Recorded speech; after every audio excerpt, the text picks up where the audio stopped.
Coucou tout le monde, je suis très contente de vous retrouver sur ma chaîne aujourd'hui pour vous faire un petit update de mes lectures, films et séries du mois de mars. C'est parti!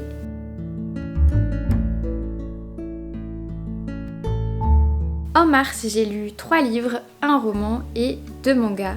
Quand je vous dis que je les ai lus en mars, disons que le gros pavé roman que j'ai lu, je l'ai terminé en mars. Je l'ai commencé 4 ou 5 mois avant à peu près. Il m'a fallu un certain temps pour le lire, mais je vous en parlerai un peu plus tard. Je commence avec les mangas et avec Country Diary de Aya Ishino.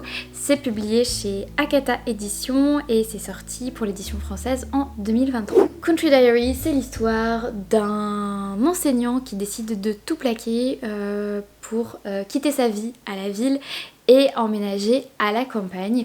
Sa maison à la campagne est un peu délabrée, lui n'est pas très habile de ses mains.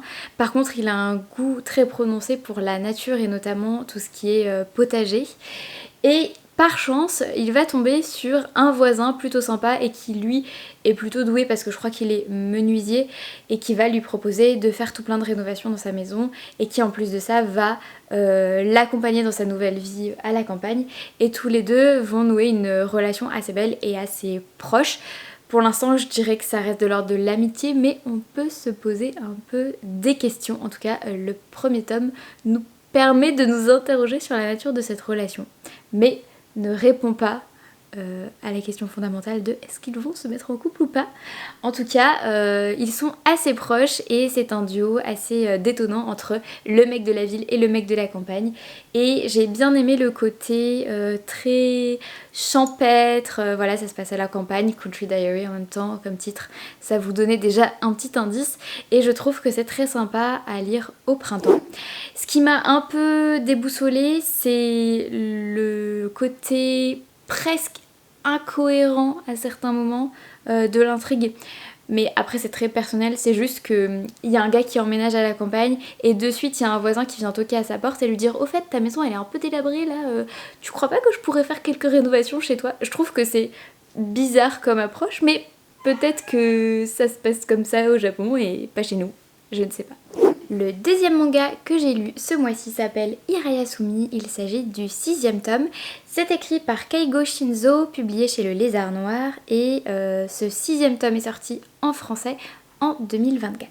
Si vous ne connaissez pas encore ce manga, je vous invite très chaleureusement à le découvrir. Il s'agit d'un manga tranche de vie qui raconte l'histoire de Hiroto et de sa cousine Natsumi qui vivent tous les deux dans une petite maison léguée par une vieille femme qui était amie avec Hiroto et ça raconte leur parcours à tous les deux, notamment du point de vue amoureux, du point de vue amical, mais aussi au niveau de leur vie professionnelle, de leur passion à tous les deux. Hiroto lui est passionné de cinéma et dans ce 6e tome il va renouer avec cette passion et Natsumi elle rêve de devenir mangaka mais elle est un peu en panne d'inspiration dans ce 6e tome. Je me régale à chaque fois que je lis Hirayasumi, je sais pas comment vous expliquer mais ça me plonge vraiment dans une atmosphère, voilà, c'est la magie des mangas tranche de vie où vraiment on a envie d'y rester, il y a un petit côté cosy, il y a un petit goût de reviens-y à chaque fois et donc je me languis de lire le 7e tome qui je crois est sorti il y a pas si longtemps, donc vivement qu'il soit à la médiathèque que je puisse l'emprunter. Je vous le disais tout à l'heure, en mars j'ai fini un pavé, je vous laisse deviner lequel, ça fait un moment qu'il est dans toutes les piles à lire de tous les challenges qui passent et que j'essaye de faire. Je l'ai commencé, si je vous dis pas de bêtises, fin octobre de l'année dernière. Il m'aura donc fallu plusieurs mois pour le terminer. Il s'agit du 4e tome de La Passe Miroir qui s'appelle La Tempête des Échos. C'est écrit par Christelle Dabos, c'est publié chez Gallimard Jeunesse et c'est sorti en 2019 je crois. Ça nous rajeunit pas tout ça, hein. La saga de La Passe Miroir qui se termine en 2019 alors qu'on est déjà en 2025, comment vous dire, j'ai l'impression que c'est sorti hier. La Passe Miroir, si jamais vous n'avez pas lu cette saga, c'est une saga en 4 tomes, donc c'est le dernier, une saga de fantasy qui raconte l'histoire d'Ophélie qui est une passe-miroir, donc qui a la capacité de traverser les miroirs pour se rendre d'un endroit à un autre, qui est aussi une liseuse, c'est-à-dire qu'elle a comme pouvoir magique la capacité de lire les objets en les touchant, donc d'appréhender le passé de ces objets et des différents propriétaires qui l'ont tenu. Ophélie, dans le premier tome de la passe-miroir, est condamnée à un mariage arrangé avec un gars un peu lugubre, froid, à l'image de l'arche sur laquelle il vit. Il s'agit de Thorn. En effet, la passe-miroir se passe dans un monde où on trouve différentes arches puisque la Terre a été fragmentée. C'est difficile de vous résumer la passe-miroir en une ou deux phrases là comme ça, mais ça vous permet un petit peu de situer l'histoire et d'imaginer un peu à quoi peut ressembler cette saga. Je peux difficilement vous résumer ce 4e tome vu qu'il est particulièrement complexe et vu que ça m'obligerait à vous spoiler les tomes précédents. C'est pour ça que je vous ai fait un bref aperçu de ce qui se passe dans le premier tome. Dans ce dernier tome, il y a des choses que j'ai énormément appréciées et que j'ai appréciées tout au long de la saga, à savoir la plume de Christelle Dabos et son imagination débordante. Par contre, il y a des choses qui m'ont moins plu. Pas tellement la fin. Je sais qu'il y a beaucoup de personnes qui ont lu La Passe-Miroir et qui ont été déçues par la fin parce que ils auraient aimé une suite, ils auraient aimé un 5e tome. Moi, ça me dérange pas que ça se finisse un petit peu sur une sorte de suspense ou en tout cas avec des questions sans réponse. Ça m'embête pas trop parce que ça laisse place à l'imagination. Ce qui m'a un peu dérangée dans ce 4e tome, c'est que j'ai eu l'impression qu'on avait la moitié qui était d'une extrême complexité avec une Ophélie un petit peu perdue qui essaye de découvrir ce qui se trame dans ce 4e tome, et la deuxième moitié qui était une espèce de grande explication et grande résolution de l'intrigue à grands coups de plot twist, surprise, explication un peu difficile à comprendre. Et d'un côté c'est bien parce que ça prouve à quel point l'imagination de l'autrice est absolument débordante et part dans des directions auxquelles on ne s'attend pas forcément. Et en même temps j'ai dû m'accrocher. Il me tenait à cœur vraiment de finir la lecture de cette saga. Mais c'était quand même difficile pour moi, j'ai un petit peu ramé et j'ai pas été autant happée et emportée par l'intrigue que dans les tomes précédents.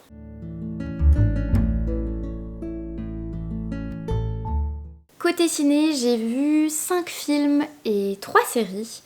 Dans les 5 films, il y a toute une saga que vous connaissez sans doute, puisque je me suis refait les 4 Hunger Games, puisqu'il y a du 1 au 3, il y a le 3 partie 1 et le 3 partie 2, bref ça nous fait 4 films Hunger Games. Mon projet c'est de regarder ensuite le préquel qu'ils ont fait de cette série. Si jamais vous ne connaissez pas Hunger Games, c'est l'histoire de Katniss Everdeen qui évolue dans un monde post-apocalyptique où on a un président qui règne sur le Capitole et différents districts, et chaque année il organise des jeux qui sont appelés les Hunger Games, qui sont une sorte de battle royale, c'est-à-dire de mise à mort de tous les concurrents qui doivent s'entretuer jusqu'à ce qu'il n'en reste plus qu'un. C'est Koh-Lanta le truc, mais en version un peu hardcore. Perso, j'avais adoré les 3 romans de Suzanne Collins que j'ai trouvé vraiment... En fait, je sais pas comment vous dire, c'est les livres que j'ai lus en vacances, mais pratiquement d'une traite. C'est un peu les premiers page-turners qu'on m'a mis entre les mains. Et vraiment, j'étais là, il faut absolument que je connaisse la suite. Et j'étais complètement happée par l'histoire. Et ça me donne encore plus envie de les relire. Et là, d'avoir revu les films, ça a ravivé cette petite étincelle et cette envie de redécouvrir la saga.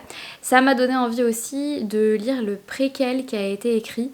Je crois que c'est La Ballade du serpent et de l'oiseau chanteur. Je veux pas vous dire de bêtises, mais il y a un préquel qui a été écrit. Et il y a pas si longtemps, il y a un autre tome qui est sorti là sur l'histoire de Haymitch, l'un des personnages de Hunger Games. Et du coup, bah voilà, ça me donne envie de replonger dans cet univers. Côté film, je passe assez brièvement sur un film documentaire que j'ai trouvé assez intéressant, que j'ai regardé je crois sur Amazon Prime. Il s'agit d'une sorte de reportage sur Magnus Carlsen, le joueur d'échecs, l'un des plus grands joueurs d'échecs au monde, Grandmaster, je sais plus comment on dit. J'ai regardé ce documentaire avec mon chéri et j'ai trouvé ça chouette parce que on a plein d'images d'archives de quand il était petit, plein d'interviews notamment avec ses parents qui expliquent un petit peu comment il est arrivé aux échecs, comment il a été accompagné par sa famille, etc. Et comment il est devenu le plus grand joueur d'échecs du monde ou l'un des plus grands. Et je trouve que c'est chouette. J'avais adoré la série Le Jeu de la Dame qui parle d'échecs aussi. Je joue pas spécialement aux échecs, enfin je connais un peu les règles comme ça m'est déjà arrivé de jouer. Mais je trouve ça fascinant de voir des séries sur les échecs, que ce soit de la fiction ou que ce soit des documentaires. Et donc voilà, si vous êtes tenté par ce sujet-là, il y a un documentaire sur Magnus Carlsen qui est vraiment pas mal. Côté série, je poursuis mon revisionnage de The Série Doudou adorée que je me refais en ce moment. Il s'agit de Gilmore Girls. J'ai regardé les saisons 5 et 6 au mois de mars. Enfin j'ai regardé, j'ai revisionné, c'est genre la 3e fois que je les regarde en je sais pas combien de temps, peut-être même la 4e en genre 2 ans, un truc comme ça, sachant qu'il y a 7 saisons, enfin bon bref, j'abuse à chaque fois mais je me régale. Gilmore Girls, c'est l'histoire de Lorelai Gilmore et de sa fille Rory qui sont un peu fusionnelles, elles sont mère et fille mais elles sont aussi meilleures amies. Lorelai est mère célibataire et elle est assez pétillante, pleine de vie, elle a un petit côté enfantin, un petit côté léger, etc. Et Rory, sa fille, Rory à l'anglaise, est beaucoup plus les pieds sur terre, très sérieuse, très studieuse, etc. Et donc dans la série Gilmore Girls, on les suit toutes les deux, on suit leur parcours, on suit leur évolution, que ce soit du côté professionnel ou étudiant, que ce soit du côté amoureux, et on se régale à suivre ces deux personnages ainsi que leur vie dans la petite ville de Stars Hollow qui donne vraiment cette atmosphère de petit village à l'américaine avec tout plein de personnages hauts en couleur, avec plein de ragots, avec plein de... Bref, je vous ai déjà résumé cette série je crois dans le dernier update que je vous ai fait et je suis toujours aussi fan. Côté série à l'eau de rose, je me suis fait la 4e saison de Valeria qui vient de sortir. Valeria, c'est une série qui raconte l'histoire de Valeria, hein, vous vous en seriez peut-être douté si vous l'avez pas vue, vous l'aurez deviné quand même. Donc Valeria, c'est une jeune autrice en herbe très talentueuse qui écrit de la romance et qui s'inspire notamment de sa vie et de ses amours pour écrire. Et cette 4e saison, dans cette saison-là, on retrouve son personnage à elle, son histoire avec un certain Bruno. Il y a le retour d'un monsieur qui s'appelle Victor, qui est lui très séducteur, charmant, etc. mais qui revient en tant qu'ami et qui veut simplement renouer une amitié avec Valeria.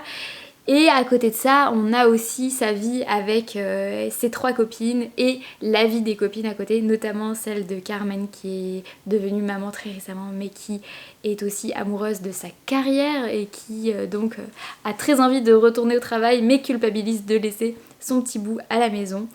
Bref, que des thèmes très sympas entre amour et vie professionnelle. La petite série à la fois cuculapraline, à la fois un petit peu pimentée, bien sympathique, que je vous recommande, que j'aime bien. Et je me suis autant régalée avec cette 4e saison qu'avec les 3 premières. Et pour finir, côté série, j'ai enfin commencé The Crown, que beaucoup de personnes ont certainement déjà vu puisque cette série est sortie il y a déjà quelques temps. J'ai regardé la première saison et je me suis régalée. Les costumes, les décors, le casting, la mise en scène, tout est parfait, tout est beau et tout est super intéressant parce que je vais être honnête avec vous, j'y connais absolument rien de l'histoire de la vie de la reine d'Angleterre, je n'y connais vraiment rien et du coup je découvre tout et je découvre aussi tout le côté un peu politique, la relation entre la couronne et le gouvernement, la figure que représente la reine, son lien avec le Premier ministre, qu'est-ce qu'elle représente, qu'est-ce que lui représente, qui a quoi comme pouvoir. En fait c'est vraiment quelque chose que je ne connaissais pas du tout d'un point de vue politique, j'en ai déjà entendu parler, mais alors là c'est vraiment vachement bien illustré. Et je trouve que c'est vraiment une excellente série et donc voilà, en avril je continue à regarder et j'apprends énormément de choses. Moi qui de base ne suis pas une très grande fan d'histoire avec un grand H, j'entends, parce que je me mélange dans les dates, parce que j'y comprends rien, là pour le coup c'est super bien fait et en plus de relater l'histoire avec un grand H, on a aussi plus particulièrement l'histoire de la reine Elisabeth et de sa famille, donc le côté beaucoup plus zoomé si j'ai envie de dire, qui pique notre curiosité puisqu'on a envie d'apprendre un peu plus de choses sur la famille royale et sur la vie de la reine d'Angleterre, et donc The Crown est une excellente série pour ça. Et voilà, c'est tout pour cet update du mois de mars, j'espère qu'il vous aura plu. Je vous retrouve très bientôt pour une prochaine vidéo et d'ici là, portez-vous bien. Bye bye.